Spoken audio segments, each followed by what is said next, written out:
Today, we are going to continue on our journey of following the beginning of Jesus' ministry as found in the Gospel of Matthew. I think many of us can agree that January is often seen as the month for trying new things. It's the month of new beginnings. We're looking for how to have a better life, how to lose those last 10 pounds. But the beginning chapters of Matthew, they tell of a new and unfolding story as well. They tell us about a story about Jesus and about Jesus' ministry as it unfolds upon the earth. More than just that, though, if we are looking for ways to change our life, they reveal to us some fundamental lessons that are a great deal more helpful than the latest BuzzFeed article or the latest Netflix documentary. I know a lot of you have chosen to not eat meat thanks to Netflix. I will not be joining you in that, but I am happy for you. Last week, when I was not here, Boston was gracious enough to share with us the story of Jesus' baptism. And it is this incredible moment, right? Jesus has gone under the water. He's lifted back up. A dove descends from heaven. A voice says, "This is my son whom I love." Incredible. It's those mountaintop experiences that we talk about, but our text today picks up quite a distance from that moment. Instead, right after that, we find ourselves in Matthew 4 and hear the word of the Lord. Then Jesus was led up by the Spirit into the wilderness to be tempted by the devil. He fasted 40 days and 40 nights, and afterwards he was famished. The tempter came and said to him, "If you are the Son of God, command these stones to become loaves of bread." But he answered, "It is written, one does not live by bread alone, but by every word that comes from the mouth of God." Then the devil took him to the holy city, and he placed him on the pinnacle of the temple, saying to him, "If you are the Son of God, throw yourself down, for it is written, he will command his angels concerning you. And on their hands they will bear you up, so that you will not dash your foot against a stone." Jesus said to him, "Again it is written, do not put the Lord your God to the test." And again the devil took him to a very high mountain and showed him all the kingdoms of the world and their splendor. And he said to him, "All of these I will give to you if you will fall down and worship me."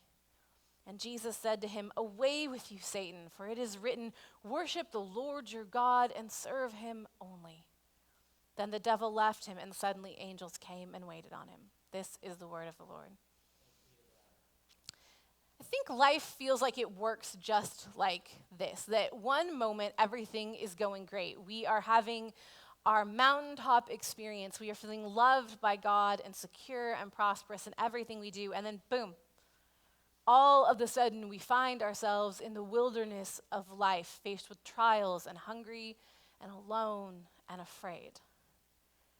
We tend to talk today about the wilderness as a relaxing and refreshing place to go. We want to go hiking so we can experience God's beauty, or we want to get away from the hustle and bustle of the city so we can relax and find some peace. But in Scripture, wilderness is almost universally understood to be a place of struggle and of testing. And the 40 days that Jesus spends in that wilderness is important because it should make us think back. It should make us recall the 40 days and nights that Noah and his family endured the deluge on the ark. It should make us think back to the 40 days and nights that Moses fasted on Mount Sinai as he waited to inscribe the words of God's covenant for God's people. It should make us think back to the 40 days and nights that Elijah waited in the desert, hoping for a new call and a new mission. And it should remind us of the 40 years that the Israelites spent in the wilderness as they waited on the promised land. One of the things that's so significant, though, is that in each of these cases, whether it be 40 days or 40 years of preparation, no matter how long the people were in that space, it didn't stop them from falling into sin and struggle and strife as soon as it was over. Matthew wants us to understand that this Jesus is different from every other prophet, every other king, every other person of God that has come before. Because when he goes into the wilderness to conquer temptation and struggle and strife, he will defeat it eternally where all others have failed. And what is this temptation that the devil is bringing to Jesus' feet? What is the temptation in the end that we all end up fighting? It is the temptation to seek power in our own lives and in the lives of others. A power that we know rightfully belongs only to God. The very first temptation that Jesus faces, if you're the Son of God, command these stones to become loaves. Promises him this. It promises him the power to essentially remake the world as he sees fit. To be like God in the act of creation, in the act of nourishing and sustaining the world. To be able to feed and sustain himself and whoever he chooses as long as he likes. To never be hungry again, to have any resource he wants.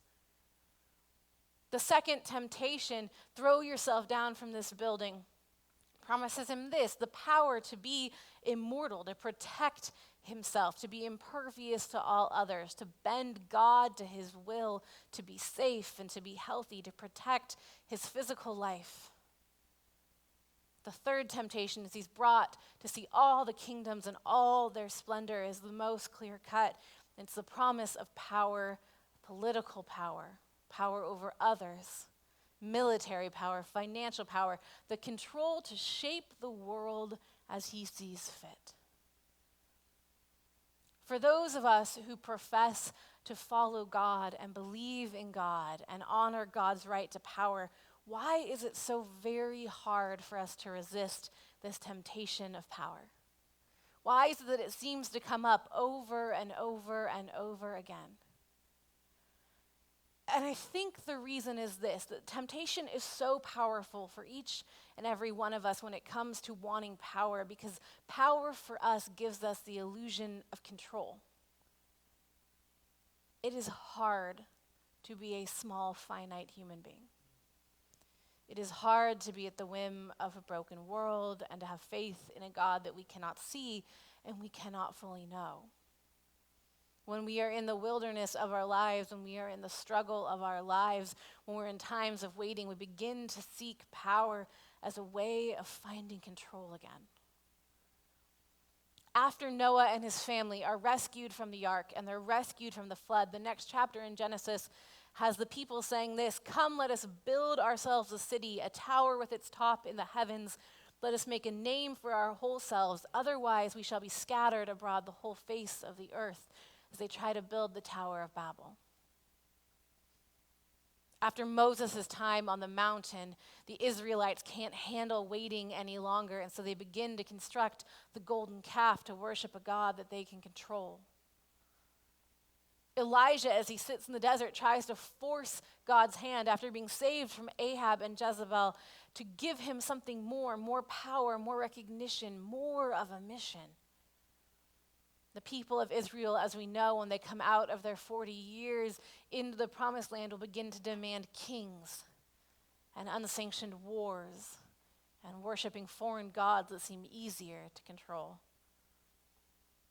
We want power not just for power's sake, but because we want to control our own lives.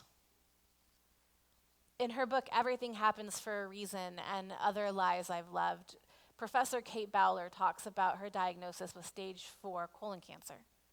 She is a professor of theology at Duke University, and she'd spent most of her life studying the prosperity gospel.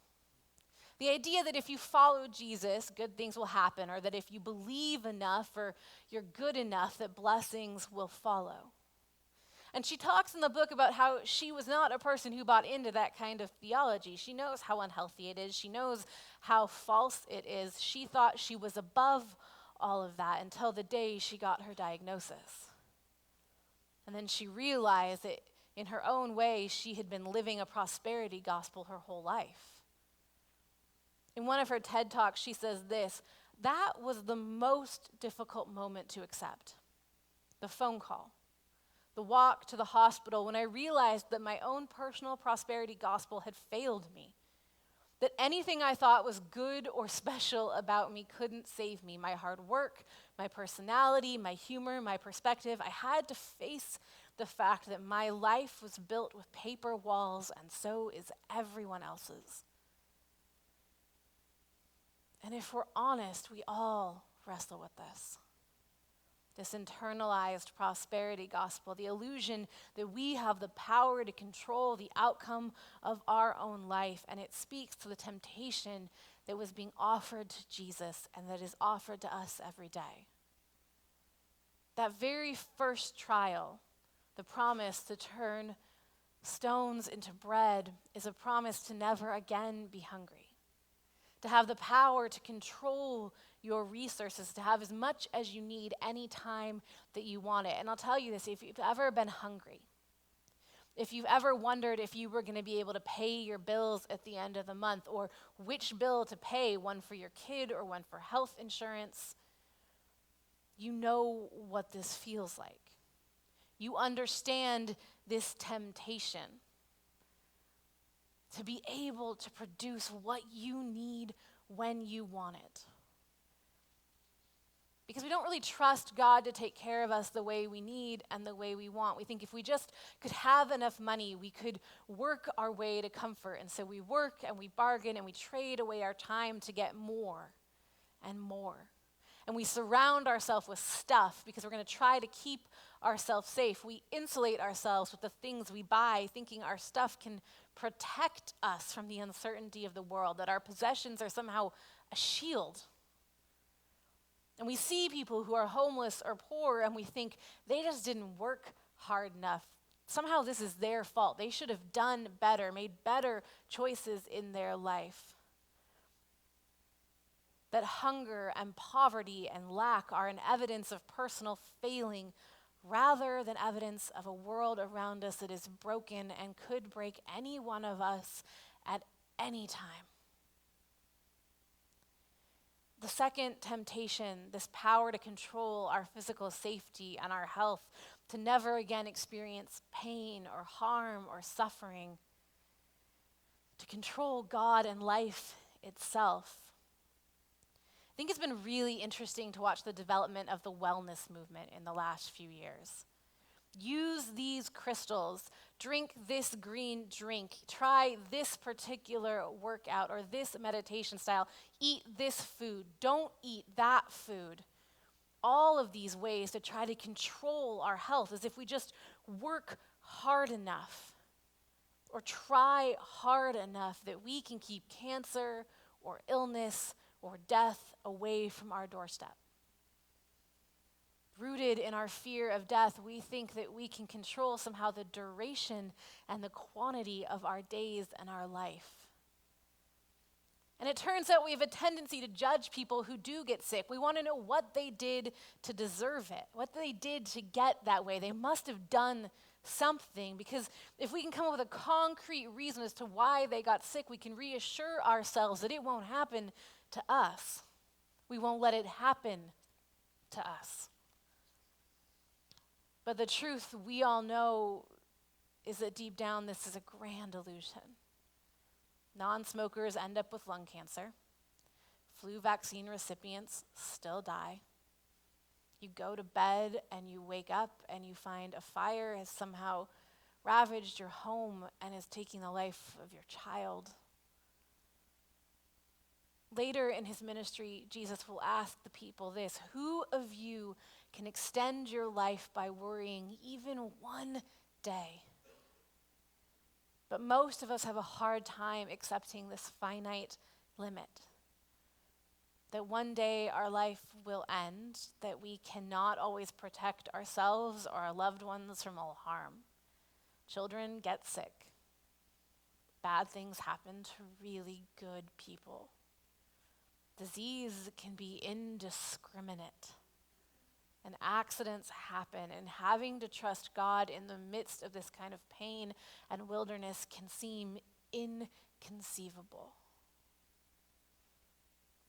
And so we come to the third trial, the promise that Jesus has offered of this political and global power, the power to control others, to control culture, to control the very world. And this, my friends, as we know, is a temptation that the church has struggled with for centuries. Since the moment that Rome took on Christianity and established Christendom, we became tied to this search for power through proximity to political power. It became the dominant pattern of Christianity in the West.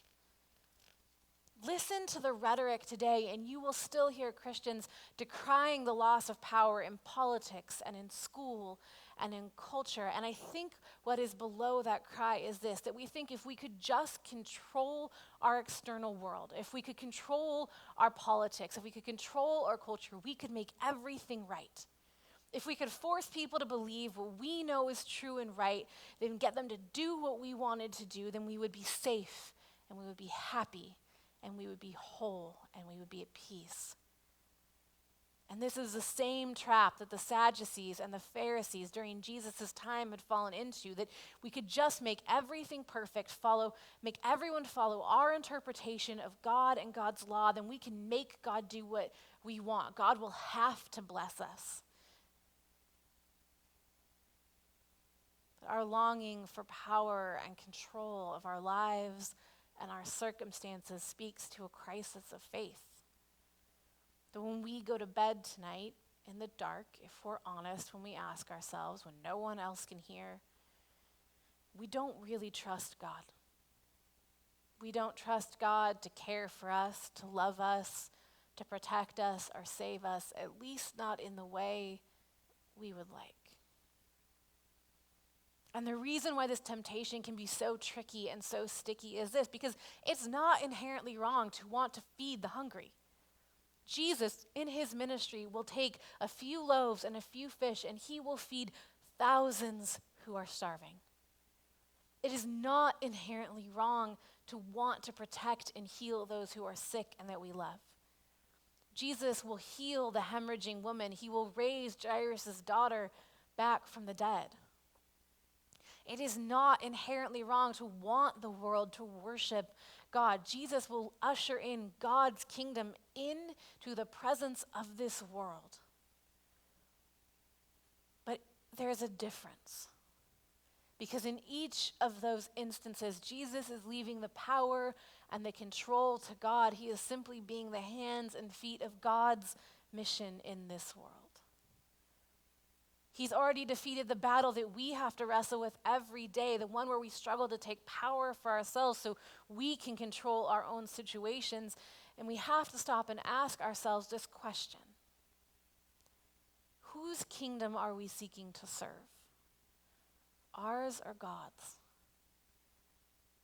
And it makes a difference. Jesus will end his earthly ministry as he begun it, trusting God and giving over control of his life.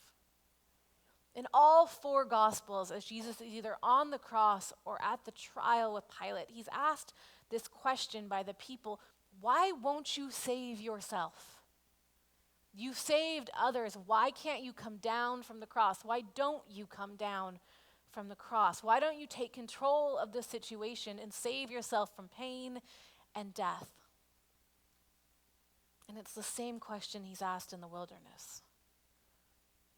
He's asked again to answer once again with his actions: who is in control? Who has the power? Do you trust God? There is an old story about a man who was on a long journey. And he'd been hiking for weeks and weeks and weeks trying to get where he was going. And instead he came to a grand canyon.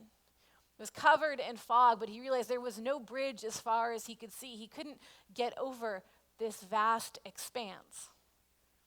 And slowly, as he sat there, he started to see something, and he thought at first he was going crazy because it looked like a man was walking through the air.